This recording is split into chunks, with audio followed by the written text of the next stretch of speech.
کیا کرے، آ گئی شام غریباں اب سکینہ کیا کرے۔ اللہم صلی علی محمد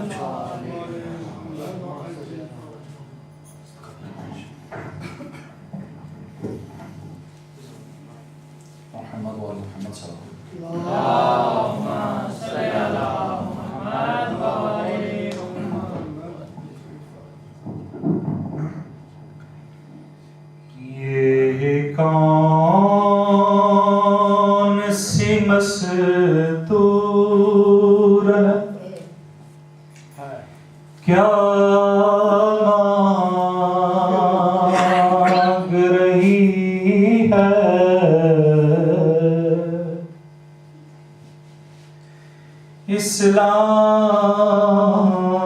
اسلام کی خدمت کا صلہ مانگ، ہر صاحب غیرت سے ردا مانگ رہی ہے،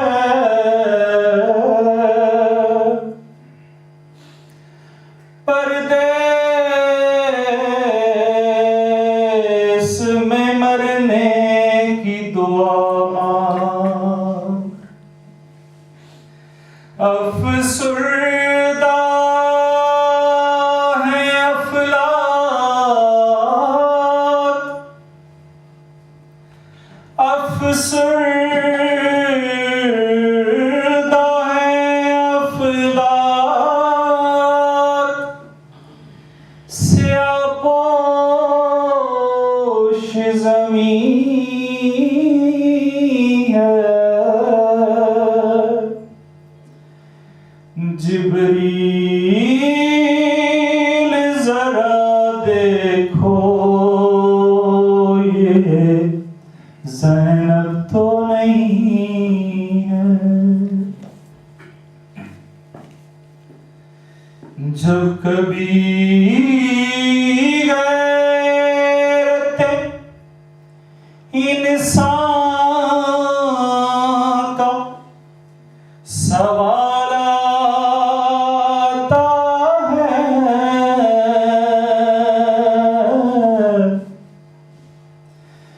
بنت زہرا تیرے پردے کا خیال آتا، اے خلافت ہمیں حق چھیننے کا افسوس نہیں ہے، پر گواہوں کی صداقت کا خیال، اس طرح طلحہ کھڑے تھے شاہ بے کس رن میں،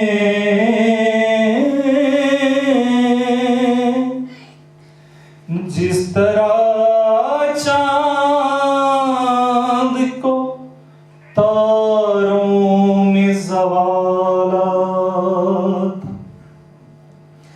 موت کس سوچ میں ہے،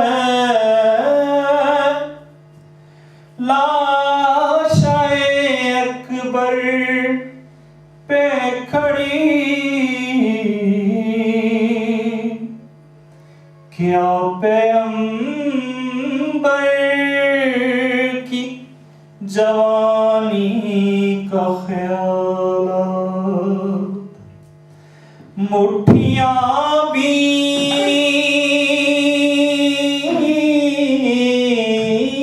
کے پھیری ہے زباں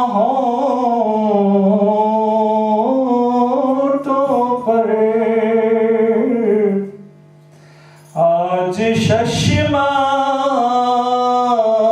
کو حیدر کا جلال کون کہتی ہے کسے لائے ہیں کوفے والے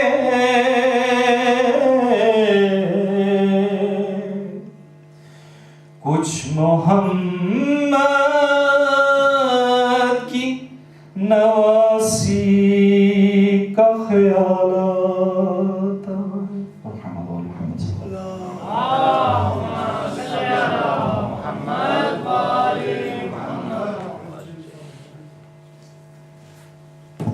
اور دیگر صلوات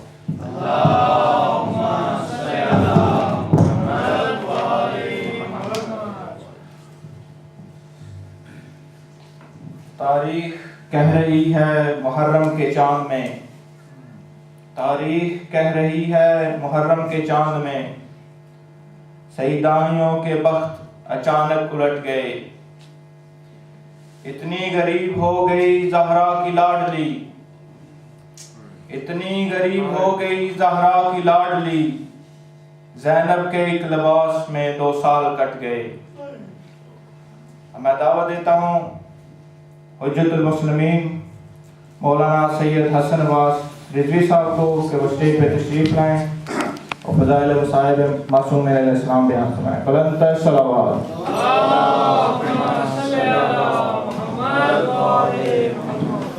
نعرہ تکبیر، نعرہ رسالت، نعرہ حیدری، محمد و آل محمد صلوات۔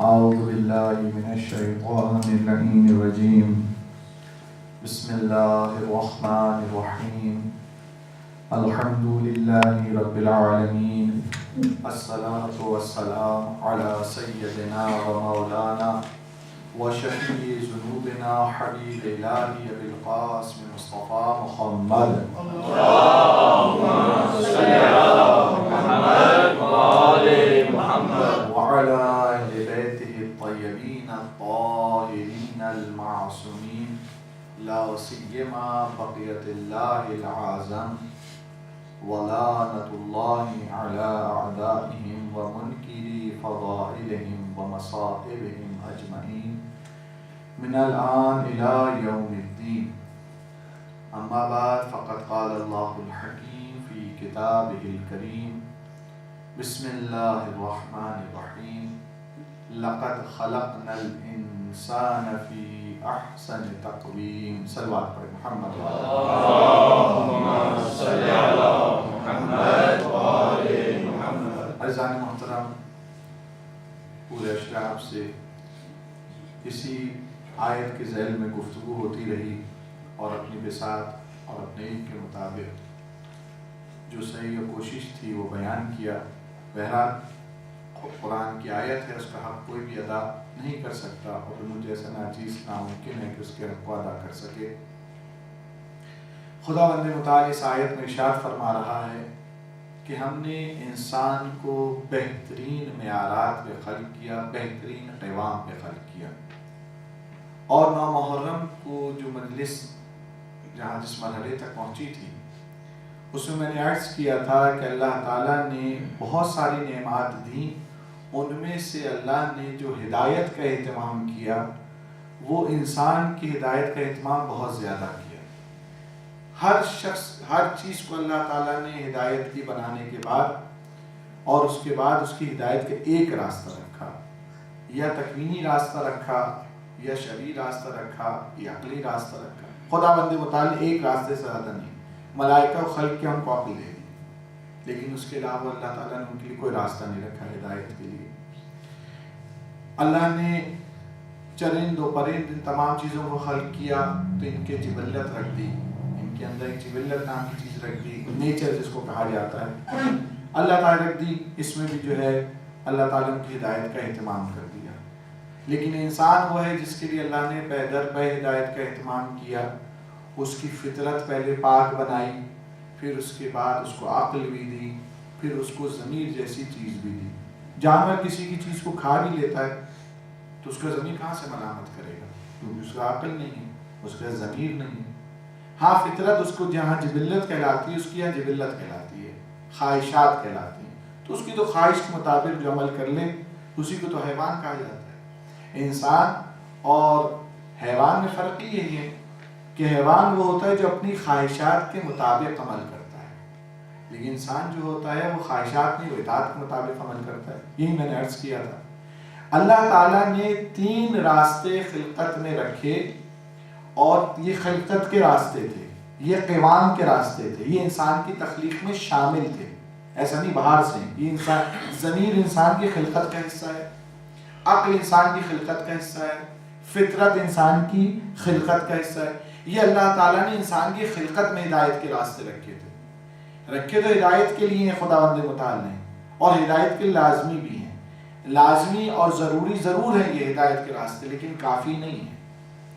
کسی چیز کا لازمی ہونا اور ہوتا ہے اور کسی چیز کا کافی ہونا اور ہوتا ہے۔ انسان کی ہدایت کے لیے عقل کی ضرورت ہے، فطرت کی ضرورت ہے، ضمیر کی ضرورت ہے، ضرورت تو ہے، لیکن انسان کی ہدایت کے لیے کافی نہیں ہے۔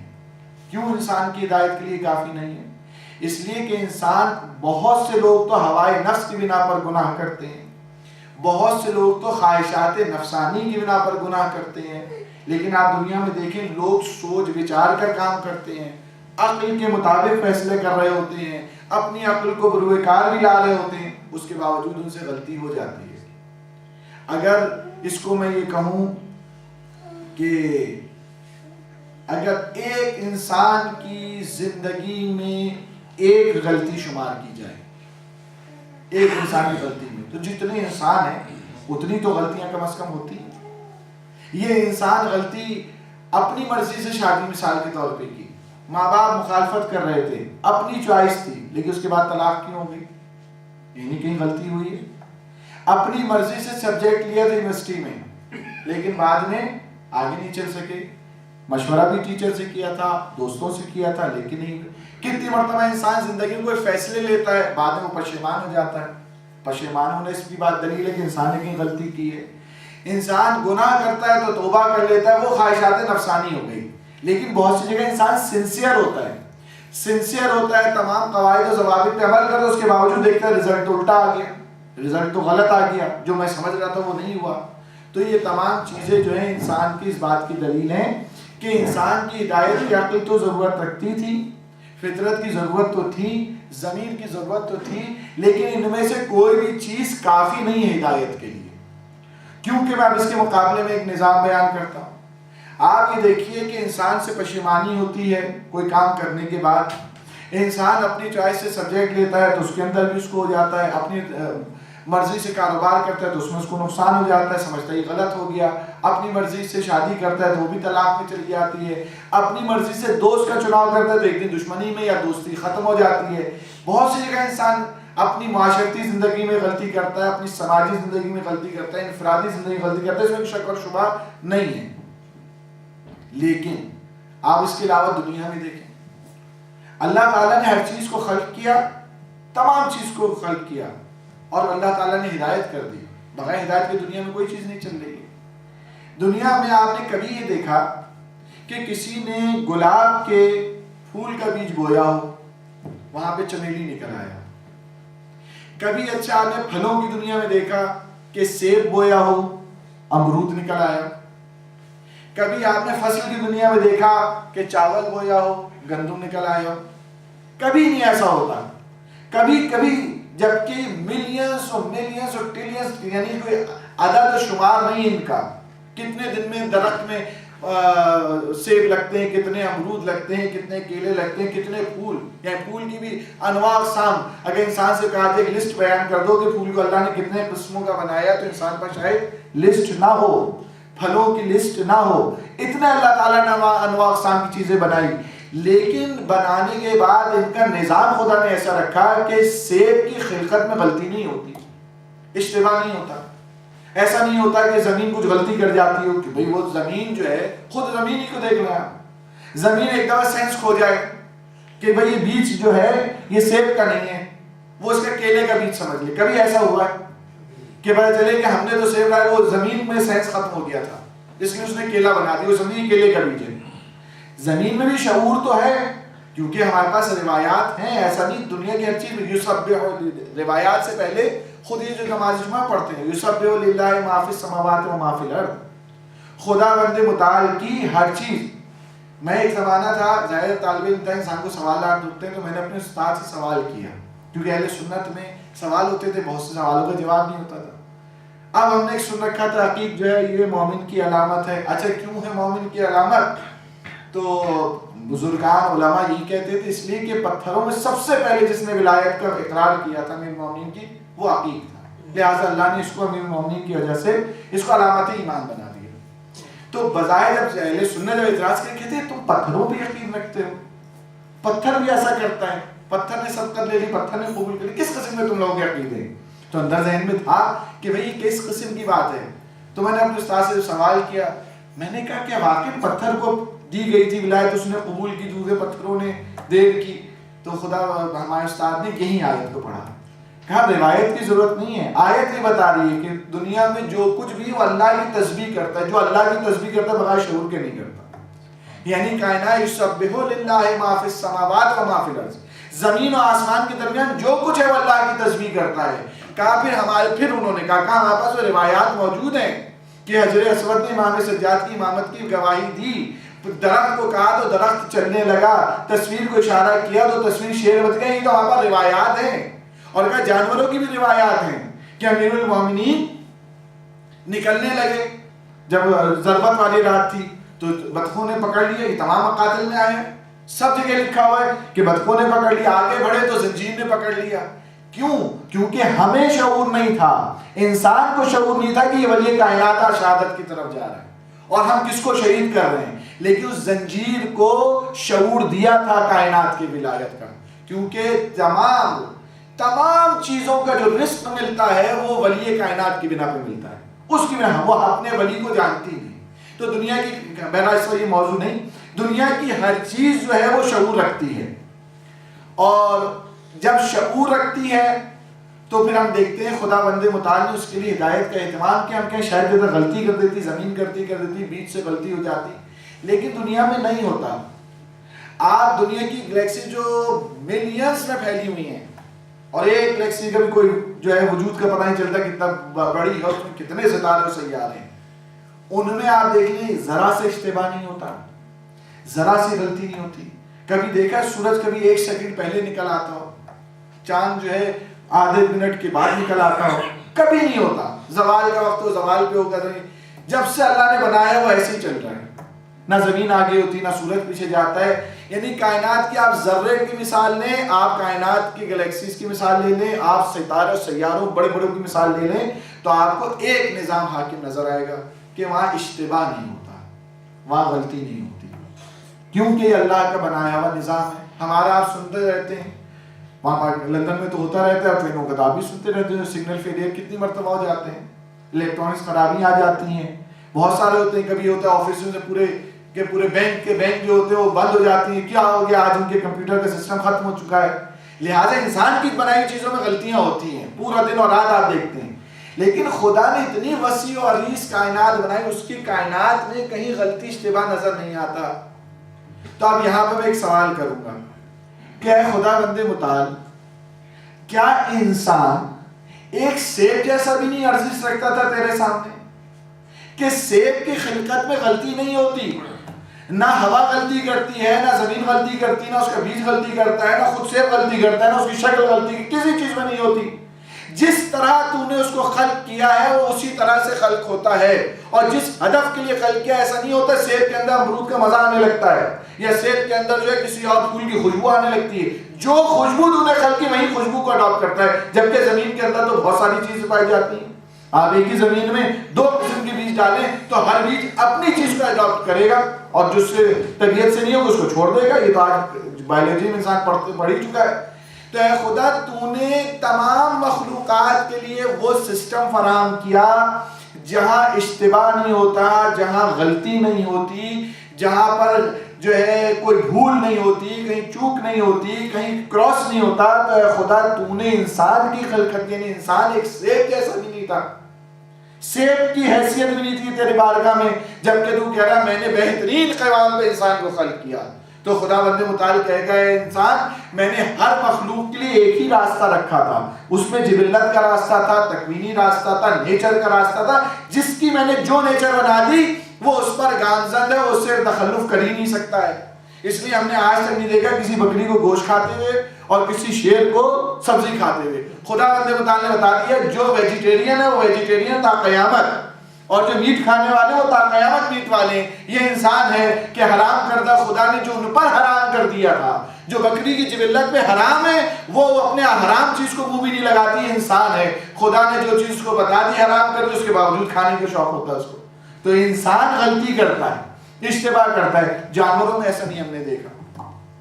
تو عزیزان محترم وجہ کیا ہے، پھر کیا ہے؟ تو اللہ یہی جواب دے گا کہ ہم نے ان کا ایک ایک راستہ رکھا تھا، تمہیں 3 تو تمہارے اندر فٹ کر دیے تھے. وہ ہمارے عامر بھائی ایک دن مثال دے رہے تھے نا کہ جب آپ کمپیوٹر لے کر آتے ہیں تو اس پہ اینٹی وائرس کیوں ڈالا جاتا ہے؟ کیونکہ اس کو بنانے والے کو پتا ہے کہ وائرس بھی چھوڑے جاتے ہیں، اس لیے وہ پہلے سے پروٹیکشن کے لیے اینٹی وائرس بنا دیتا ہے تاکہ اس میں وائرس نہ آئے. خدا بند متعال جانتا ہے یہ دنیا کرپٹ ہے، یہ معاشرہ کرپٹ ہے، لہٰذا انسان جائے گا یا کرپٹ ہو جائے گا. اللہ تعالیٰ نے پہلے سے انسٹال کر دیے تھے فطرت کے نام سے ایک اینٹی وائرس، عقل کے نام سے، ایک ضمیر کے نام سے، تاکہ انسان کسی بیریئر پہ تو آگے رک جائے. تو اللہ کہے گا میں نے تو یہ انتظام کیا تھا، لیکن تو ہی نے اس کی نہ عقل کی بات سنی. عقل کبھی برائی کو نہیں کہتی، لیکن ہاں عرض یہ کرنا تھا عقل غلطی کر دیتی ہے، عقل ہونے کے باوجود غلطی ہوتی ہے. تو اس کے معنی میں جو عرض کر رہا تھا کہ اگر ساری زندگی میں ایک انسان سے ایک غلطی ہو تو اس وقت دنیا کی تعداد کتنی انسانوں کی؟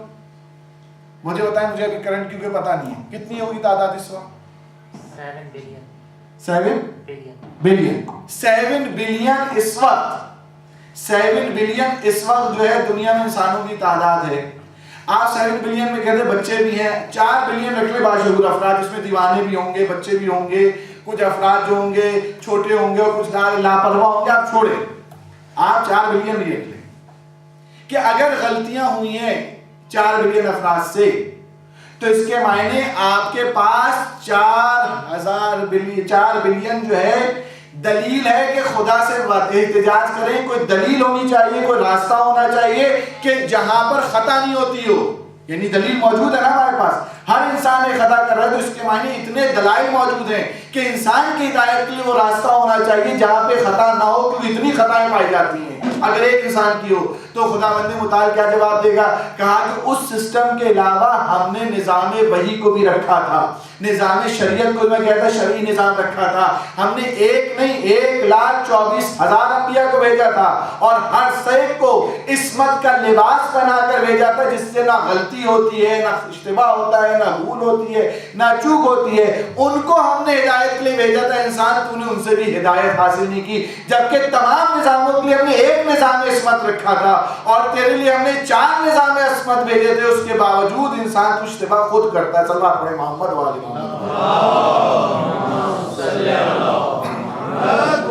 اللہ تعالیٰ نے انسان کے لیے بھی، ورنہ اگر انبیاء معصوم نہ ہوتے تو پھر ہم بھی کہتے کہ غلطی جب معصوم سے بھی ہو سکتی ہے تو ہم کیسے اطاعت کریں.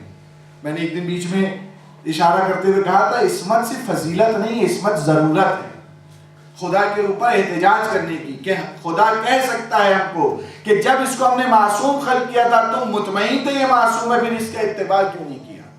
لہٰذا انسان کا جو مسئلہ تھا وہ 1,24,000 انبیاء آئے، مرسلین آئے، پھر اس کے بعد ولایت کا سلسلہ شروع ہو گیا، امامت کا. لیکن انسان اگنور کرتا گیا، انبیاء کو تنگ کرتا رہا، مرسلین کو تنگ کرتا رہا، اولیاء کو تنگ کرتا رہا، ائمہ کو تنگ کرتا رہا، قتل کرتا رہا، منہ پھیرتا رہا. انسان ہدایت نہیں لیتا. اللہ تعالیٰ نے ایک کمپلیٹ بک بھیج دی، وہ بھی معصوم کتاب بھیجی. سارے مسلمان شاید کسی عقیدے پہ متفق نہ ہو سوائے موت کے علاوہ، موت پہ تو خیر انسان ہی متفق ہے، اس کے علاوہ مسلمان شاید 100% کسی عقیدے متفق نہ ہو، لیکن قرآن پہ تو سبھی متفق ہیں کہ یہ ایک معصوم کتاب، اس میں کوئی ایرر نہیں ہے، اس میں کوئی دھوکہ نہیں ہے، اس میں کوئی جھوٹ نہیں ہے، اس میں کوئی فریب نہیں ہے، اس میں کہیں غلطی نہیں ہوئی، اس میں کہیں اشتباہ نہیں ہوا، لیکن انسان اس قرآن کو پڑھنے کو بھی تیار نہیں ہے، تو پھر گائیڈنس کیسے ہو؟ پھر ہدایت کہاں سے آئے؟ خدا نے انبیاء بھی بھیج دیے پریکٹیکل کر کے دکھانے والے، خدا نے ایک تھیوری کے طور پہ بک بھی بھیج دی، اور اس بک میں اللہ نے واقعات بھی بیان کر دی، کس لیے کہ انسان تیرے لیے کیونکہ میں نے بہترین معیاروں پہ خلق کیا ہے، تو ایک نہیں، دو نہیں، تین نہیں، چار نہیں، پانچ نظام رکھے خدا نے، نظام وحی بھی رکھا، نظام نبوت کو بھی رکھا، نظام امامت کو بھی رکھا، نظام ولایت کو بھی رکھا، کہ کسی کی طرح سے انسان، اور سب معصوم، کوئی ایک چیز غیر معصوم نہیں، کتاب بھی خدا کی معصوم ہے، انبیاء بھی معصوم ہے، مرسلین بھی معصوم ہے، اولیاء بھی معصوم ہے، ائمہ بھی معصوم ہے، خدا نے جس کو جو منصب دیا معصوم کو منصب دیا تاکہ انسان ہدایت حاصل کر سکے، لیکن اگر انسان ہدایت نہیں پا رہا تو اس کی وجہ یہ ہے کہ انسان خود عمل کرنا نہیں چاہتا۔ سب بات پڑھی محمد والے محمد، لیکن اتنا اہتمام کر کے یہ بات اللہ نے ثابت کر دی جو قرآن میں کہا لَقَدْ خَلَقْنَا الْإِنسَانَ فِي أَحْسَنِ تَقْوِيمٍ، ہم نے بہترین قوام پہ کیا ہے، تو عزیزان محترم بہترین قوام پہ اللہ نے کیا، باقی رہنا ہماری ذمہ داری ہے۔ حضرت سلمان فارسی سے کسی پوچھا، جانتے تھے نا یہ علی والے تو طنز کیا کرتے تھے، کہا سلمان آپ دیکھیں کتنا توہین والا جملہ ہے، کسی سے بھی پوچھیں آپ، نہایت اتنے جلیل القدر صحابی جو متفق علیہ ہیں امت اسلامیہ کے صحابی، ان صحابی جن کو منا اہل بیت کہا گیا کہ میرے اہل بیت میں سے، ان سے کیا سوال ہو رہا ہے؟ صرف اس لیے کہ علی سے محبت، علی کے محب تھے۔ سوال یہ ہوا کہ سلمان یہ بتاؤ کہ تمہاری داڑھی زیادہ محترم ہے کہ کتے کی دم؟ آپ بتائیں کتنی بڑی توہین اور جسارت ہے۔ لیکن جو عرض کیا تھا نا، جس کا ظرف جتنا بڑا ہوتا ہے وہ اتنی دیر سے چھلکتا ہے، پیالہ کا اور گلاس کا ظرف کیوں چھوٹا ہوتا ہے؟ جھلک جاتا ہے۔ سلمان فارسی متصل تھے باب ولایت کے ساتھ، امیر المومنین کی سیرت کے ساتھ، تو ایسے آسانی سے ظرف چھلک نہیں سکتا تھا، سیرت کو اپنایا ہوا تھا علی علیہ السلام کی۔ مسکرا کر کہا اپنی داڑھی کو خود ہاتھ میں لے کر، کہا کہ اگر یہ سلمان خدا کی اطاعت میں زندگی گزار دے تو سلمان کی داڑھی بہتر ہے، اور اگر خدا کی معصیت میں گزار دے تو کتے کی دم بہتر ہے۔ خود جواب دے دیا حضرت سلمان نے کہ اصل معیار انسانیت کیا ہے؟ معیار انسان یہ کہ خدا بندے متعال کی اطاعت کرے، یہی اصل معیار ہے۔ یہ خود کہا کہ دیکھو یہ داڑھی کی حرمت اس وقت ہے جب تک انسان اللہ کا اطاعت گزار ہے، اگر وہ اطاعت گزارنے سے اس داڑھی سے واقعی ہو تم بہتر ہے، کہ کتا بھی کم از کم اپنی جبلت پہ باقی رہتا ہے اور وہ انسان سے کم ظلم کرتا ہے۔ وہ آیت قراتی مثال میں دیتے ہیں اور فرماتے ہیں، کہتے ہیں شیر جو حیوان ہے اور حیوان کے ساتھ بھی وحشی حیوان ہے، وہ بھی جب انسان پہ حملہ کرتا ہے جب اس کا پیٹ خالی ہوتا ہے، وہ بھی جب شکار کرتا ہے، انسان پہ نہیں جانوروں پہ بھی جب وہ شکار پہ جاتا ہے اس کا پیٹ خالی ہوتا ہے، کہ انسان کو جب پیٹ بھرا ہوتا ہے اس کو مستی آتی ہے، جب پیٹ بھرا ہوتا ہے تو یہ زیادہ ظلم کرتا ہے، جب پیٹ بھرا ہوتا ہے دوسروں کو استحصال زیادہ کرتا ہے، جب پیٹ بھرا ہوتا ہے دوسروں کے حقوق مارتا ہے، یہ پیٹ بھرے میں مستی کرتا ہے۔ یہ شیر سے ہے، اللہ تعالیٰ نے اسی لیے بار بار 3-4 دفعہ پڑھ چکا ہے، اولئک کالانعام بل ھم اضل، یہی تو خداوند متعال نے کہا یہ ہے بھی انسان اشرف بنایا لیکن یہ پست ہو جاتا ہے۔ اس کی وجہ کیا عزیزان محترم؟ وجہ جو ہے وہ یہ ہے کہ دین اور شریعت جتنے آتے رہے، جتنی دین اور شریعتیں آتی رہیں، اور آج بھی ہماری یہ چیز ہے، آج بھی لوگوں میں جو بہت کانشیس لوگ ہوتے ہیں، دیندار لوگ ہوتے ہیں، وہ فقہی مسائل میں بہت زیادہ دیندار ہوتے ہیں، نماز میں غلطی نہ ہو، قرات میں غلطی نہ ہو، نجاست میں ہو، طہارت کا مسئلہ ہے، یہ جو ظاہری احکام ہے نا ان میں بہت زیادہ پابند ہوتے ہیں۔ جتنے دیندار ہوں گے وہ زیادہ پابند نظر آئیں گے آپ کو۔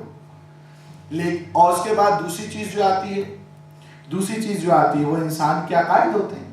انسان عقائد کا ہی بڑا پابند ہوتا ہے، لیکن عقائد سے زیادہ وہ ظاہری احکام کا پابند ہوتا ہے۔ لیکن تیسری چیز جو دین کی بنیاد ہے، جسے اخلاقیات کہا جاتا ہے، انسان اس میں جو ہوتا ہے سب سے زیادہ ڈنڈی مارتا ہے۔ سب سے زیادہ ضعیف ایک دیندار اگر آپ کو ضعیف نظر آئے، آپ دینداروں کو صرف جمع کریں، میں دینوں کی تو بات ہی نہیں کر رہا، جو پریکٹیکل نہیں ان کی تو بات ہی نہیں کر رہا، شروع سے میں عرض کرتا رہا ہوں، دینداروں کو جمع کریں تو دینداروں میں آپ کو ایسے افراد نہیں ہو سکتا کہ اخلاقی حوالے سے بہت بلند ہو اور اکثریت ان کی جو اخلاقی حوالے سے بڑے بلند ہیں لیکن آپ نماز کم پڑھتے ہیں. ایسے افراد آپ کو ملیں گے, کسی کمیونٹی میں نہیں ملیں گے. ایسے افراد لیکن مل جائیں گے نماز بہت پڑھنے والے ہیں لیکن اخلاقی حوالے سے پست ہیں, کیونکہ اخلاق پہ کام ہی نہیں کرتے. اخلاق جو قرآن کے حوالے سب سے پہلی چیز ہے, قرآن میں سب سے زیادہ احکام پہ آیتیں چند آئی ہیں, چند 100 آیتیں قرآن میں احکام کی, اور چند 100 آیتیں جو ہے قرآن میں عقائد کی ہیں, اس سے زیادہ عقائد کی ہیں. سب سے زیادہ جو قرآن میں آیات آئی ہیں وہ انسان کے جو ہے اخلاقیات پر آئی ہیں, اخلاقیات پہ آئی ہیں. لہٰذا اخلاق انسان بھول جاتا ہے, وہ اخلاق سے انسان جو ہے متوجہ نہیں رہتا. جبکہ اگر میں آپ سے ایک مرتبہ قسم کھانا شروع کروں, میں قسم کھا کے آپ کو یہ بات کہہ رہا ہوں, اللہ کی قسم کھا کے کہہ رہا ہوں, میں رسول کی قسم کھا کے کہہ رہا ہوں, میں جناب سیدہ کی قسم کھا کے کہہ رہا ہوں, میں حسین کی آپ کہیں گے مولانا کیا کہنا چاہیے, کتنی قسمیں کھائیں گے. ایک بھی انسان قسم کھا لے, انسان ممبر پہ بیٹھ کے میں ایک بھی قسم کھا لوں تو آپ یقین کر جائیں گے. لیکن اذان محترم خدا بند متعال 9 قسمیں کھا کے کہہ رہا ہے, والشمس والضحى والقمر اذا تلاها والنهار اذا جلاها والليل اذا يغشاها والسماء وما بناها والارض وما طحاها والنفس وما سواها فالهمها فجورها وتقواها. نفس کے لیے خدا بند متعال کتنی قسمیں کھا کے بتا رہی ہے, نفس گمراہ کر دینے والا ہے, یہ نفس جو ہے تمہیں گمراہ کر دینے والا ہے. وہی ہے جو انسان تقوی اختیار کر جائے. نفس کو تو اتنا متوجہ خدا کر رہا ہے اور انسان اپنے آپ سے غافل ہے, دوسروں کے عیب جلدی نکال لیتا ہے, کیونکہ دوسروں پہ یعنی شریعت میں بالکل برعکس ہیں, جو اخلاقی شریعتوں میں بالکل برعکس ہیں. دین نے کہا تو اپنے مومن کے لیے 70 توجیہ کرو گے, اس کو کوئی برا کام کرتے دیکھ لو, حسن ظن رکھو اس کے لیے, 70 توجیہ کرو, 70 جواب دو اس کا, اور پھر جب 70 جواب دو دفاع کرو, اس کے بعد اگر دفاع نہ کر سکو تو بھی افسوس کرو, آئے میں اپنے مومن کا دفاع نہیں کر سکا. مثلا کسی نے کہا میں نے فلاں کو دیکھا شراب خانے سے نکل رہا تھا, اب آپ دیکھا نہیں بھائی واش روم گیا ہوگا, نہیں اس کا دوست گیا ہوگا, اس کو زبردستی لے گیا ہوں گے, ارے وہ بھول گیا ہوگا, اس نے بورڈ نہیں دیکھا. انسان 70 توجیہ کرے نہ کہ وہ شراب نعوذ باللہ پینے گیا تھا. 70 معصوم کہتے ہیں 70 کے بعد بھی افسوس کرے کہ میں دفاع نہیں کر سکا. لہٰذا 70 کی معنی نہیں 70 آپ گن کے کریں, آپ 71 نہیں کر سکتے. 71 کا یہ نہیں, یہاں کثرت ہے, جتنا ہو سکے تم اس کا دفاع کرو. تو شریعت نے کیا کہا ہے, شریعت نے کہا سوء ظن نہ کرو, دوسروں کے لیے حسن ظن کرو. اور اپنے لیے کیا کہا شریعت نے, کہا اپنے لیے سوء ظن کرو, اپنے آپ سے کبھی مطمئن نہ ہونا. اور ہم برعکس ہیں, اپنے آپ سے مطمئن ہو جاتے ہیں اور دوسروں سے جو ہے ہم سوء ظن کرنے لگتے ہیں. جب ہم نے دین اور معصومین کے فرمان کے بالکل برعکس 180 ڈگری ہم نے چلا دیا, تو عزیزان محترم پھر دین کا رزلٹ تو نہیں آنے والا, پھر تو دین نہیں آنے والا. یعنی شریعت کہتی مومن کا حسن ظن کرو تو اس سے حسن ظن نہیں, اپنے سے کہا سوء ظن کرو تو اپنے حسن ظن سوء ظن نہیں. ہم تو صحیح ہیں, بالکل کریکٹ, ہم مطلب ہم سب سے اچھے مومن, سب سے پریکٹیکل مومن, سب سے بافکر مومن, سب سے اچھے مومن, لہٰذا ہم تو بڑے اچھے ہیں, دوسرے میں عیب پایا جاتا ہے. جب یہ انسان کا سوچنے کا ہو جاتا ہے تو ظاہر ہے پھر انسان اشتباہ کرتا ہے, پھر انسان انسانیت سے گر جاتا ہے, انسان میں گمراہیاں پیدا ہوتی ہیں. وجہ کیا ہے اس کی, وجہ پتہ ہے کیا ہے؟ اگر ایک آپ کے نیبر ہو, ایک طرف کا نیبر رائٹ ہینڈ کا نیبر ہو, ایک لیفٹ ہینڈ کا نیبر. رائٹ ہینڈ والا نیبر کیا ہے, بہت آپ سے کہے میں آپ کا دوست ہوں, میں آپ کا مخلص ہوں, بہت اچھے ہیں آپ نیبر, میرے پاس میں آپ کو دوست رکھتا ہوں. اور دوسرا نیبر اگر آپ سے کہے کہ میں تمہیں دشمن رکھتا ہوں, میں تمہیں پسند نہیں کرتا, تم سے میں عداوت رکھتا ہوں, تم میری اس کے اسکن تمہاری فرق ہے, کسی وجہ سے دین تمہارا فرق ہے وغیرہ وغیرہ, دونوں ہیں آپ کے نیبر, ایک رائٹ والا ایک لیفٹ والا. لیکن رائٹ والا نیبر جو ہے وہ آپ کو دوستی کا دعویٰ کر رہا ہو, وہ کہہ رہا ہے کہ تم یہ دشمنی کا دعویٰ کر رہا ہو, کہتا ہے کہ کسی دن موقع لے میں تو تمہارے چھوڑوں گا تو نہیں, تمہیں نہ تمہیں چھوڑوں گا نہ تمہارے گھر کو چھوڑوں گا. اب انسان خوف زدہ رہے گا کہ نہیں رہے گا, گھر چھوڑتے ہوئے, بچوں کو چھوڑتے ہوئے, کہ یہ ایسا جانی دشمن بنا ہوا ہے, گھر کو آگ لگا دے, پیچھے چوری کر جائے, کیا کر رہا ہے, میرے بچوں کو مارے, ہر وقت اس کو اس نے کیوں قسم کھا لی ہے, اسے کہا میں تو تمہیں تنگ کروں گا, تم کچھ بھی کر لو تم, مثال کے طور پہ. اور وہ کہہ رہا ہے کہ میں آپ کا دوست ہوں, میں آپ کو پسند کرتا ہوں, آپ میرے اچھے آدمی ہیں. لیکن پتہ چلا انسان محترم وہ جو دوست کہہ رہا تھا اسی نے آپ کے گھر میں ایک دن ڈاکہ مار دیا, ایک دن جو ہے آپ کے جو ہے گھر کو نقصان پہنچا دیا, آپ کے مثلا گھر کو آگ لگا دی. تو اس کے معنی جو دوست کہہ رہا تھا اپنے آپ کو اس نے کر دیا, تو آپ تو ویسے اس سے ڈرے ہوئے ہیں. لیکن اگر پرسنالٹی سیم ہو جائے, ایک ہی ہو, ایک ہی شخص ہے, وہ آپ سے یہ کہہ رہا ہے, کسی سے تو یہ کہہ میں دوست ہوں اور اپنے دوست کے ساتھ وہی کرے، اس کے گھر میں چوری کر لے، اس کا گھر لوٹ لے، اس کے مال کو لوٹ لے، اپنے دوستی کا دعویٰ کرے. تو انسان کو ایسے آدمی سے ڈرنا چاہیے نا جس نے دوستی کا دعویٰ کیا، کو پتہ چل گیا یہ فلاں نیبر کے ساتھ بہت اچھا تھا، بڑے اچھے تعلقات تھے، دوستی کا دعویٰ کیا تھا، پھر بھی اس نے جو ہے شب خون مارا ہے، پھر بھی اس کے گھر کو اس نے نقصان پہنچایا ہے، اور وہ آپ سے آگے یہ کہتا ہو کہ میں تمہیں تو برباد ہی کر دوں گا، میں تمہیں تو گھر سے نکال ہی دوں گا، تمہارے تو گھر کو آگ لگاؤں گا. تو یہ بتائیے اس پڑوسی کو جس کو دوست کہتا تھا اس کو اس نے دھوکہ دے دیا، ہمیں پتہ بھی چل گیا.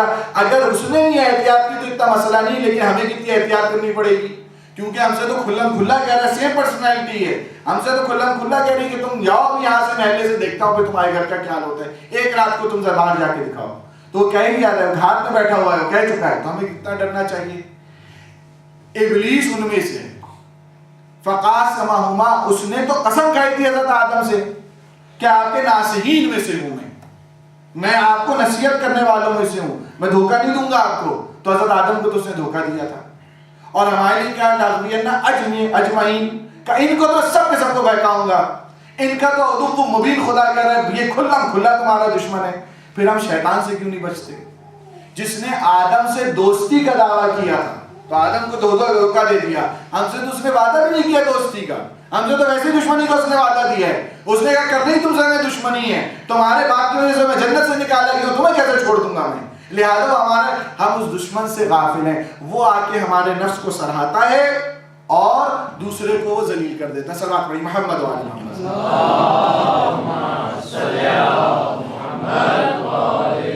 تو انسان اس طرح سے اگر انسان وہ چیز جس کو قرآن نے اہمیت دی کہ انسان خود اپنے نفس کی طرف زیادہ متوجہ ہو، اپنے اخلاقیات کی طرف زیادہ متوجہ ہو. احکام بہت ضروری ہے، بغیر احکام کے نہیں ہوتا. انسان نجس حالت میں اللہ سے توسل کرتے رہے نہیں ہوتا، پاک حالت ہی میں اس کو توسل کرنا پڑے گا، پاک حالت ہی میں عبادت ہوتی ہے. وہ اپنی لیکن فقط ظاہر کو نہ رہے.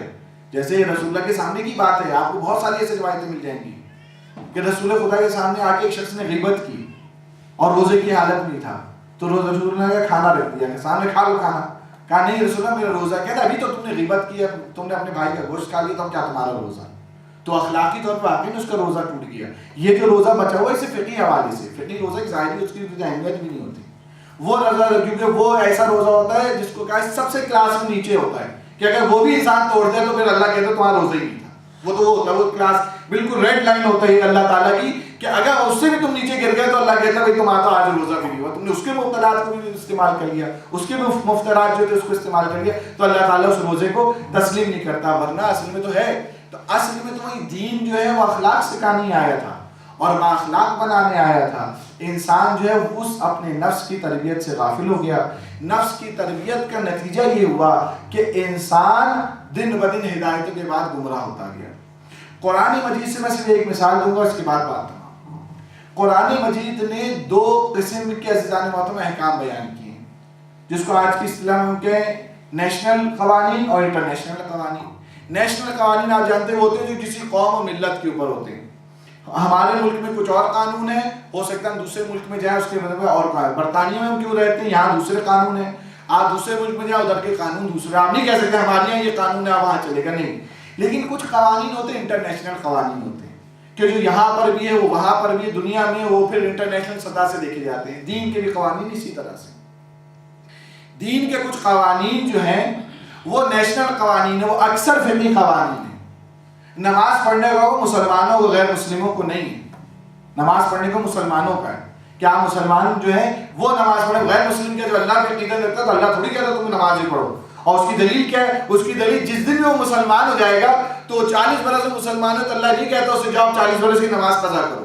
نہیں، کیوں کرے قضا؟ اس پہ تھے ہی نہیں، وہ حکم ہی نہیں تھا اس کے لیے. لہٰذا یہ فقہی احکام جتنے بھی ہمارے پائے جاتے ہیں، نماز پڑھو، روزہ رکھو، یہ سارے نیشنل احکام ہیں، صرف مسلمانوں کے لیے آئے ہیں، مسلمان اس کو انجام دیں. لیکن اخلاقی قوانین جو آئے ہیں وہ انٹرنیشنل سطح پہ آئے ہیں. مثلا امانت داری، نہیں کہا کہ مسلمان کے ساتھ امانت کرو، غیر مسلم کے ساتھ خیانت کرو. نہیں.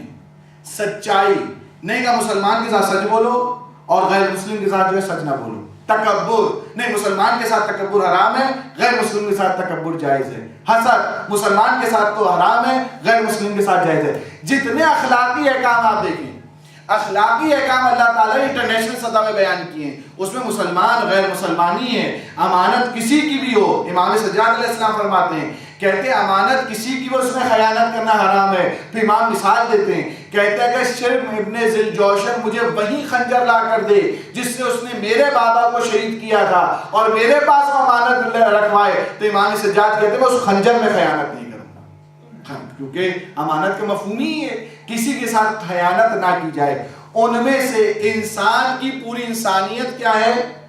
انسان کا پورا، آپ کسی انسان کو دیکھنا چاہتے ہیں، آپ کو کیسے پتا ائمہ بہت معتبر تھے اور فلاں فلاں فلاں افراد جو تھے وہ پست افراد تھے، کیسے پتا؟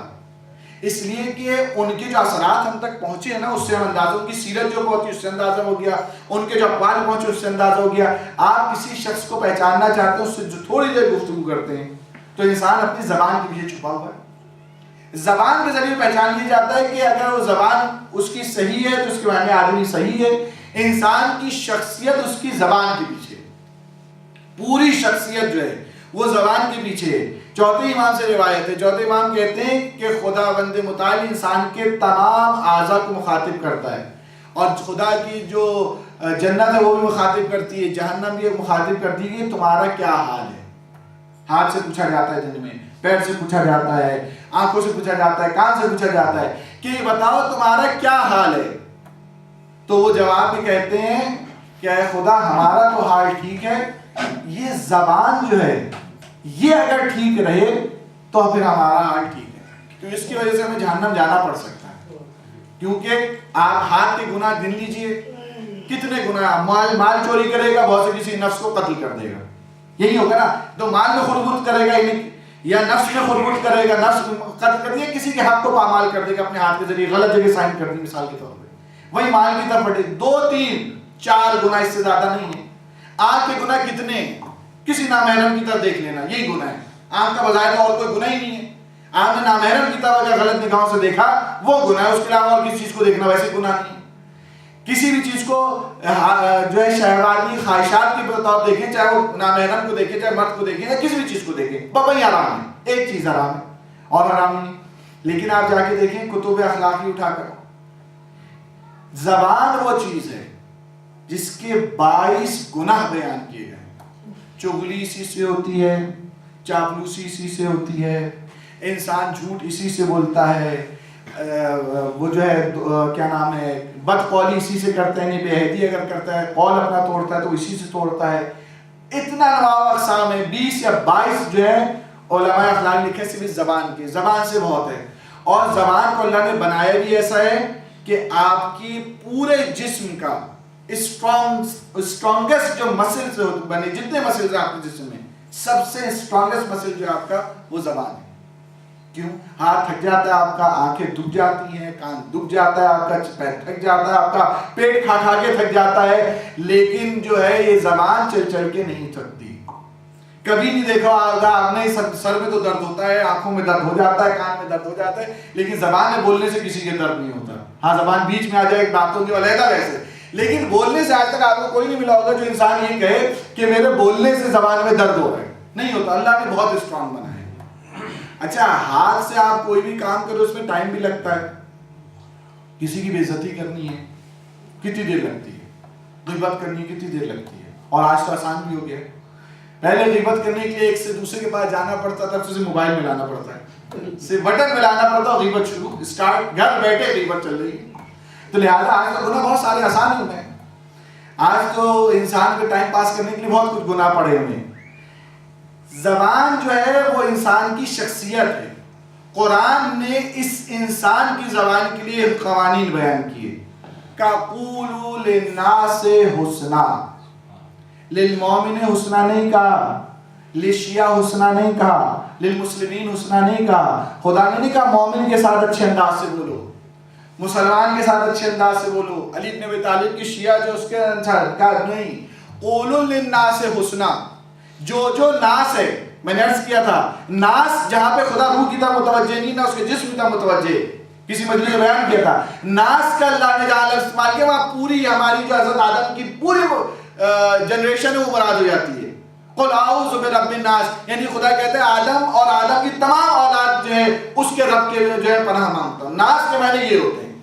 اللہ کہہ رہا ہے قولوا للناس حسنا، تم ہر فرد کے ساتھ حسن سے پیش آؤ.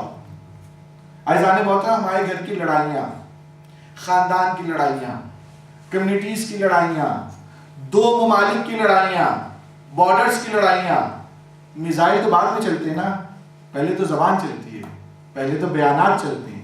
ملکوں میں اکثر جنگ ہو جاتی ہے کیونکہ بیانات چل جاتے ہیں غلط. ادھر کے عہدیدار نے کوئی بیان ڈالا، ادھر کے عہدیدار نے دو بیان پہ لڑائی ہوئی اور پھر پتہ چلا وہ قتل ہونا شروع ہو گئے. تو زبان ایسی چیز ہے، دو ملکوں کو لڑا دیتی ہے، دو بھائیوں کو لڑا دیتی ہے، دو خاندانوں کو لڑا دیتی ہے، دو کمیونٹیز میں اختلاف کر دیتی ہے، دو مومنین میں اختلاف کر دیتی ہے، حتیٰ کہ میاں بیوی کے درمیان اگر زبان کنٹرول نہ ہو، اگر بیوی اپنی زبان کنٹرول نہ رکھے، شوہر اپنی زبان کنٹرول نہ رکھے تو وہ رشتہ نہیں چل پاتا. اور چل جاتا ہے تو دوسری طرف کا حوصلہ ہوتا ہے. چل جائے نا تو پھر دوسری طرف والا حوصلہ، چاہے وہ عورت ہو چاہے وہ مرد ہو، جس کو زبان کے مقابلے میں جو خاموش رہ جائے بہت بڑا حوصلہ ہوتا ہے. کیونکہ اس سے گناہ آسانی سے ہوتا ہے، اس کو چلنے میں تکلیف بھی نہیں ہوتی ہے، ٹائم بھی کم لگتا ہے، اس لیے اس سے گناہ زیادہ ہوتے ہیں. اللہ کا کہہ رہا ہے قولوا للناس حسنا، ہر فرد کے ساتھ، مسلمان غیر مسلم، میاں ہو چاہے بیوی ہو، چاہے شوہر ہو، چاہے اولاد ہو، چاہے ماں باپ ہو، جو بھی ہو، چاہے نیبر ہو، چاہے بس ڈرائیور ہو، کوئی بھی ہو، چاہے جمعدار ہو، چاہے کوئی عالم دین ہو، قولوا للناس حسنا، ہر فرد کے ساتھ حسن سے پیش آؤ، کیونکہ انسان کی شخصیت ہی اسی کے اندر پوشیدہ ہوتی ہے. اب قرآن نے کچھ مورد بھی بیان کیے کہ یہ نہیں صرف بیان کر دیا کہانی، کچھ مورد بھی قرآن نے بیان کیے. اور سب سے پہلے اللہ تعالیٰ نے والدین کے لیے کہا، والدین سے اوپی نہ کہو، قولاً کریما، ان کے ساتھ کریمانہ قول ہونا چاہیے. گفتگو والدین سے جو ہے وہ کریم. والدین ایک مثال دی، یعنی اس کے مفسرین لکھتے ہیں یعنی اللہ تعالیٰ ایک باقاعدہ قانون بنا رہا ہے. قانون یہ بنا رہا ہے کہ ہر چھوٹا اپنے بڑے سے مخاطب ہو تو قول کریم کے ساتھ اس میں لطف پائے جائے، اس میں کرامت پائی جائے. قولاً کریما کیوں کہا ہے اللہ تعالیٰ نے؟ اور کہا اگر لیکن بڑا اگر چھوٹے کو مخاطب ہو جائے اس کے لیے قرآن نے مثال دی قولاً معروفا. پھر معروف قول، بچے کو اگر گالی دے کے بات سمجھائیں گے تو بچہ گالی سیکھے گا. بچے کو اگر غلط زبان سے غلط لہجے سے پکاریں گے، تو کیا کر رہا ہے لفظ، تو اس طرح اس کو کہیں گے تو وہ تو ہی سیکھے گا. لیکن اس کو آپ کر کے مخاطب کریں گے، تم کر کے تہذیب سے، تو وہ تہذیب ہی سیکھے گا. لہذا والدین کے لیے کہا گیا قولاً معروفا. تمہیں سب کے ساتھ اس میں سلوک کرنا ہے، لیکن اپنے چھوٹوں کے ساتھ اگر بڑا چھوٹے سے مخاطب ہو جائے تو معروف کسی کے عمل میں معروف نہیں، منکر آپ سنتے رہتے ہیں، یعنی نیک اقوال، اچھے الفاظ ہوں، چنے ہوئے الفاظ ہوں. لیکن ہاں بچہ جب اپنے ماں باپ سے بولے گا الفاظ اچھے نہ ہو، کریمانہ بھی ہوں، یعنی ان میں شائستگی بھی ہو، کیونکہ وہ تم چھوٹے ہو، تمہیں التجا بھی ہونی چاہیے. لہٰذا وہاں لفظ کریم آیا. لیکن والدین کو نہیں کہا کہ بچے سے اسی طرح بات کرے جیسے بچہ آپ سے حکم دے، ان سے کہا قول معروفہ. تم ایسے قول سے کرو جو کہ معروف، نیک الفاظ استعمال کرو، اچھے الفاظ استعمال کرو، بچے کو اچھے الفاظ سے پکارو، کیونکہ یہی تربیت کا طریقہ ہے. غلط الفاظ سے تم پکارو گے تو انداز جو ہے غلط ہو جائے گا. ایک ماں نے مجھے بتایا، وہ امریکہ میں رہتی تھی، وہ ہر بات پہ گدھا کہہ دیتی تھی اپنے بچوں کو، ہر بات پہ گدھا کہہ دیتی ہے. بچوں کو پتہ ہی نہیں تھا، امریکہ میں پڑھے بلے تھے گدھا ہوتا کیا. جب پاکستان گئے انہوں نے دیکھا کہ ماں نے کہا یہ ہوتا ہے گدھا، تو اس کے بعد انہوں نے کہا ماں گدھا نہیں کہا کرے، کچھ اور کہہ دیا کرے، کیونکہ انہوں نے کہا پتہ چل گیا تھا بچوں کو، کیونکہ بچوں کو اب اس جملے کی، اس الفاظ کی قبوت پتہ چل گئی. ویسے وہ گدھا کہہ دیتی تھی صاحبہ، تو بچوں کو کیا پتا یہ گدھے کے معنی کیا ہوتے ہیں. لیکن جب گدھے کو دیکھ لیا، اس کی آواز سن لی، اس کی شکل کو دیکھ لیا، تو انہوں نے اس کو دیکھا کہ لوگ جوت کے اس کے اوپر سامان لاد کے لے آتے. پاکستان میں تو بڑا کام آتا ہے وہ گدھا. تو لہٰذا انہوں نے کہا اماں پھر یہ جو ہے گدھا نہ کہیں، کچھ اور کہہ دیا کریں آپ، کیونکہ بچہ سمجھ کے اب یہ الفاظ برا ہے. اللہ قرآن میں یہ کہہ رہا ہے قولاً معروفا، معروف قول کے ساتھ. پھر اس کے بعد خداوند متعال جو ہے کچھ ان افراد کے لیے جن کو عمل معروف اور نہی منکر کا شوق ہوتا ہے، ان کے لیے بھی قرآن میں آیت ہے. اور معروف نہی منکر کے لیے کیا کہا قرآن نے؟ قولاً لینا، نرم قول. عموماً معروف نہی منکر میں انسان سخت ہو جاتا ہے جلدی. آپ نماز نہیں پڑھتے جناب، آپ سے اتنی پڑھتا کہ نماز میں کیوں نہیں نماز میں آتے آپ مثال کے طور پر؟ کیا ہے آپ مجلس میں نہیں کرتے، آپ مجلس ہی اٹینڈ نہیں کرتے. فوراً انسان جب معروف کرتا ہے نہیں منکر، کیوں شراب پینا، نعوذ باللہ من ذالک، کیوں یہ کام کرنا ہے، سختی سے بولتا ہے انسان. امر معروف کی زبان سخت ہوتی ہے، نہی از منکر کی زبان سخت ہوتی ہے، لیکن قرآن یہ کہہ رہا ہے قولا لینا، امر معروف نہیں منکر میں جو زبان ہو نرم ہونی چاہیے، نرم الفاظ دل میں اتر جاتے ہیں، آپ ایسا نہیں کیجئے، یہ اچھا نہیں ہے، آرام سے تہذیب کے ساتھ گفتگو کریں، قولا نہیں ہے نا۔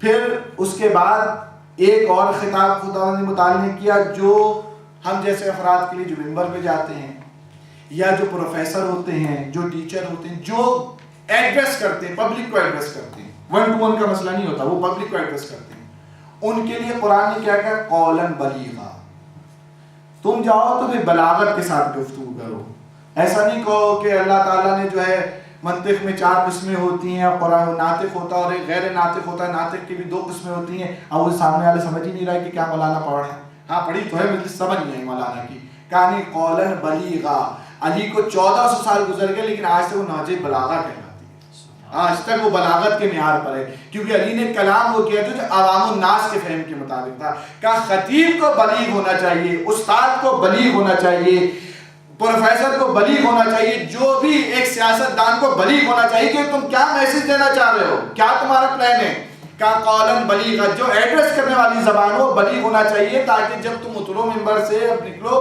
تو لوگوں نے کچھ حاصل بھی کیا ہو۔ بلیغ کیا کہتے ہیں، یا رسول بلغ، یہ آپ پیغام پہنچا دے، بلغ کہہ رہا ہے، بلغا کے معنی ہوتے پہنچانا۔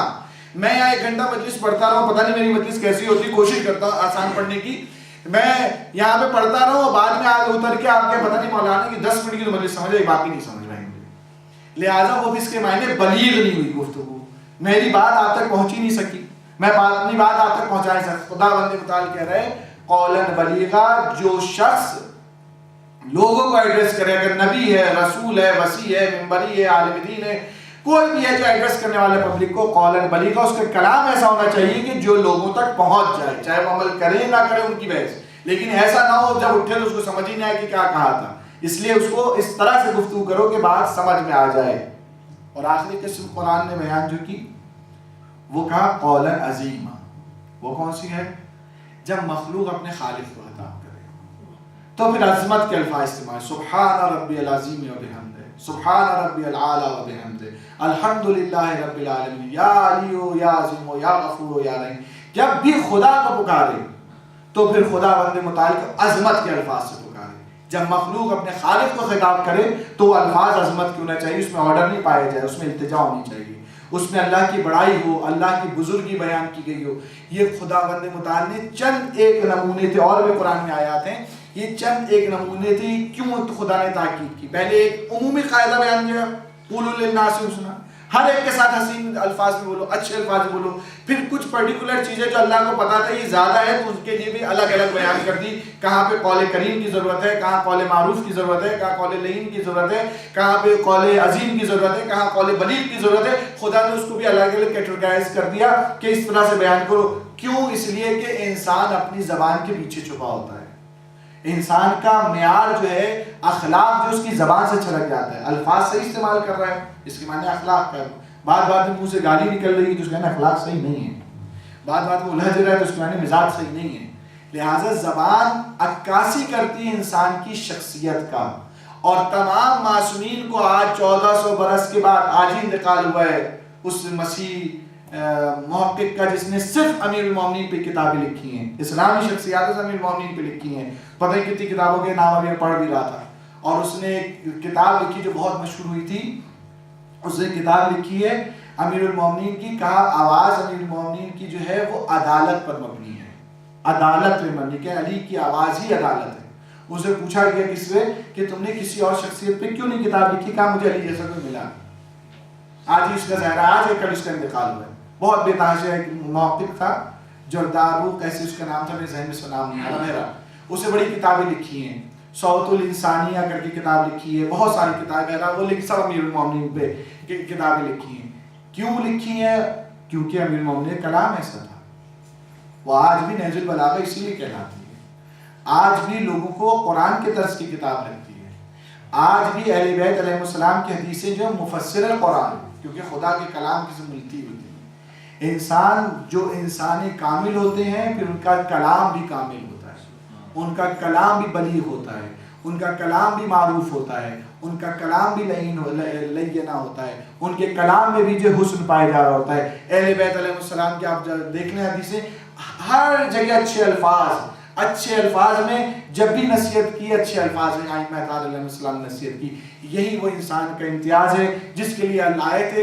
ہم نے اخلاق کو پیچھے چھوڑ دیا، جس کی وجہ سے آج تک ہم حاصل نہیں کر سکتے جو دین سے ہمیں حاصل کرنا چاہیے تھا۔ ہم زیادہ تر ظاہری چیزوں پہ لگ گئے ہیں، رسومات پہ لگ گئے ہیں، ظاہری عادات پہ لگ گئے ہیں، لیکن وہ جو انسان کے اصل مسئلہ تھا نفس کا، جس کو خدا نے جو ہے اصلاح کے لیے بھیجا تھا اور اصلاح کا حکم دیا تھا، وہ انسان بھولتا چلا گیا۔ وہ انسان پھر اتنا پست ہو جاتا ہے کہ پھر وہ ظلم کی معراج برپا کر دیتا ہے کربلا میں جا کر۔ ہوتا وہ بھی انسان، اور جس کو قتل کرنے آتا ہے وہ انسان کامل کا مصداق ہوتا ہے، اور جو ان کے ساتھ قتل کیے جاتے ہیں وہ اس کے پرتا ہوتے ہیں، اس کی شعاع، اس کے مظہر ہوتے ہیں۔ جو شہداء کربلا ہیں وہ امام حسین کے مظہر تھے، امام حسین علیہ السلام کی سیرت کی عکاسی کر رہے تھے۔ آپ دیکھیے کربلا میں کوئی بچہ آپ کو نہیں ملے گا کہ ایک دفعہ بچے نے یہ کہا ہو کہ آپ پانی کے مسئلے میں کمپرومائز کر لیں۔ پانی مسئلے میں پیاس کا تقاضا کیا، فطرت ہے، کیونکہ پیاس کا تقاضا کرنا فطرت ہے، لیکن بچے نے بھی پانی پہ کمپرومائز نہیں کہا کہ مولا پانی کے سلسلے میں کوئی کمپرومائز، پانی کے مسئلے میں آپ کوئی بات ان کی مان جائیں، پانی کے سلسلے میں مان جائیں۔ ایک کسی خاتون نے اپنے کسی بچے کی شہادت پہ زبان شکوہ نہیں کھولی۔ اتنے مقاتل آپ نے لکھے گئے ہیں اور اتنے خطبہ پڑھتے ہیں اور اتنے عرصے سے کبھی آپ نے سنا کسی شہید نے امام حسین سے کوئی شاک والی زبان، شکایت والی زبان یا کوئی ایسی زبان جس سے امام حسین کو اذیت نہیں ملی؟ جبکہ امیر المومنین کے ساتھ ایسا تھا، جناب سیدہ کے ساتھ ایسا تھا، رسول اللہ امام حسن کے ساتھ ایسا تھا۔ امام حسین نے ایسے افراد کو چنا تھا، ایسے افراد تھے جو ہر لحاظ سے بااخلاق، عبادت گزار، جبکہ مختلف افراد کو لیا تھا امام علیہ السلام نے، لیکن ایسوں کو لیا تھا کہ واقعی نتاج جو لائق تھے فوز عظیم کے لیے امام نے لیا، ان کو انہوں نے شہید کیا، بھوکا پیاسا رکھا، لاشیں بہتوں کے تو بچ گئے لیکن امام حسین کا لاشا بھی پامال کیا۔ اب اس کے بعد ظلم ختم کر دینا چاہیے تھا۔ اب اہل بیت رسول سے کہتے ہیں جہاں مدینے چلے جائیں، لیکن عزیزان محترم ظلم یہاں کی کہانی ختم نہیں ہو گئی۔ ان کے لاشوں کو بے گور و کفن چھوڑا گیا اور اس کے بعد بیویوں کو اسیر کیا گیا۔ اس طرح سے اسیر کیا بیویوں کو کہ ناکے ایسے لا کے کھڑے کر دیے، 11 محرم کو ناکے لا کے کھڑے کر دیے گئے، جن پہ نہ کجاوا تھا نہ محمل تھا۔ یہ علی زادیوں کے لیے آئے تھے، یہ نبی زادیوں کے لیے آئے تھے۔ کس طرح بیٹھی ہوں گی اونٹ کے پہاڑ، کس طرح بیوی شریف گھرانے کی خواتین، کیسے ایسے مرد ہزاروں کے مجمع لگا ہو۔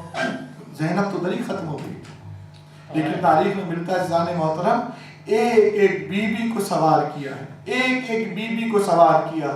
جناب زینب نے ہر بیوی کو سوار کیا ہاتھ پکڑ پکڑ کے، لیکن ایک مرتبہ اونٹ کی کوہان دیکھتی تھی اور زمین کا فاصلہ دیکھتی تھی، کبھی اکبر کا رخ کرتی تھی، کبھی مخدل کا رخ کرتی تھی، کبھی نشیب کا رخ کر کے کہتی تھی عباس آج نہیں سوار کراؤ گے؟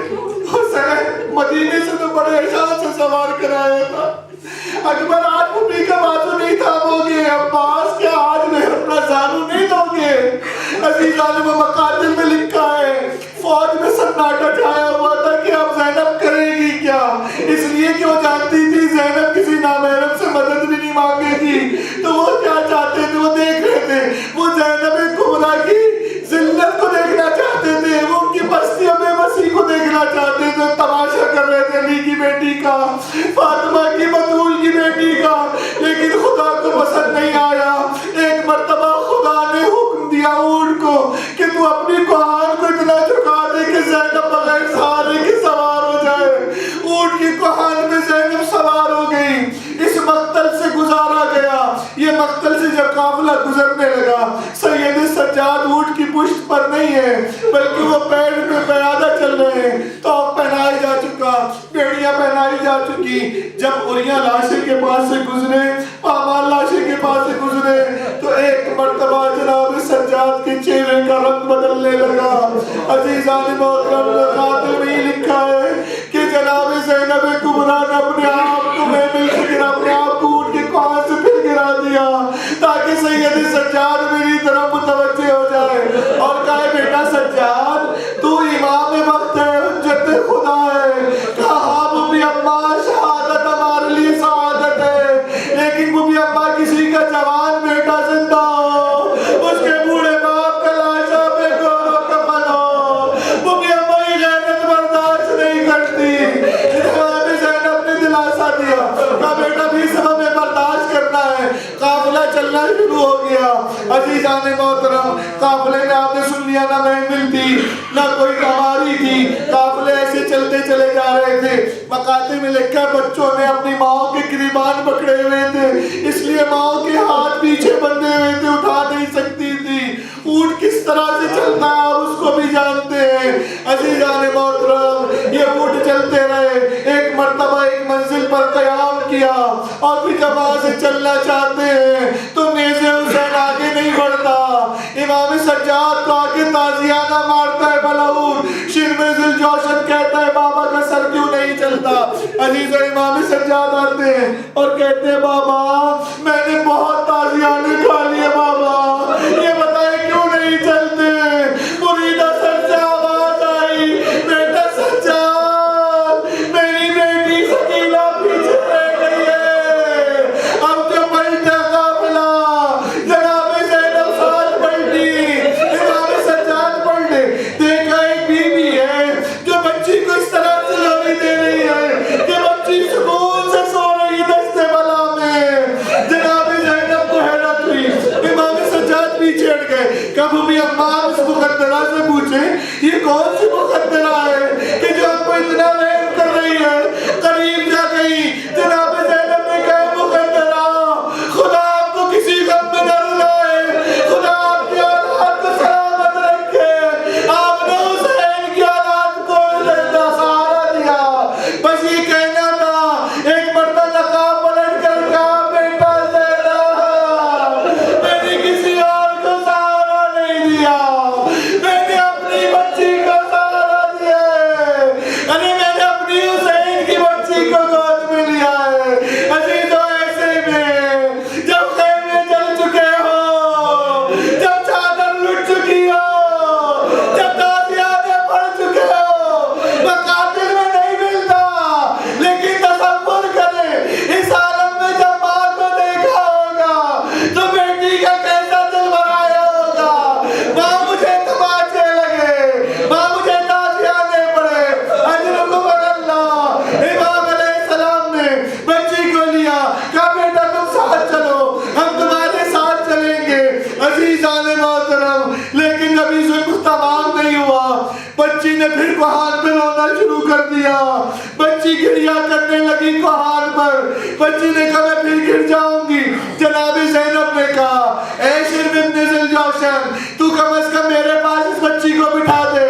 جناب رباب نے کہا میں اس کی ماں ہوں، میں سنبھال لوں گی بچی کو۔ آپ سوچیں کسی بھی بچی کو اس بلندی میں 4 سال کے بچے کو کھڑا کر کے دیکھے، بچہ ڈر جاتا ہے، چلتا اٹھو کوہان اس کا، 4 سال کی بچی اکیلے ہو، کیسے سکینہ کر رہی ہوگی؟ ہاتھوں فطرتی تھا، سکینہ نے گریا شروع کیا، عزیزوں قافلہ روک دیا گیا۔ شرم ابن ذل جوشن کہتا ہے، عمر سعد کہتا ہے سواریوں کو بٹھا دیا جائے، سواریاں بٹھا دی گئی۔ آپ سوچ رہے ہوں گے اس نے زینب کو سکینہ کو دیا ہوگا، اس نے رباب کو دیا ہوگا، اس نے کوئی محمل میں بٹھایا ہوگا۔ نہیں عزیزو، شرم نے ایک مرتبہ کہا کہیں سے رسی کا انتظام کرو، رسی منگوائی گئی، بچی کو اونٹ کے کونے پہ لٹایا گیا اور اونٹ کے ساتھ بچی کو باندھ دیا گیا۔ اب جب چند منزلیں گزر گئی، آپ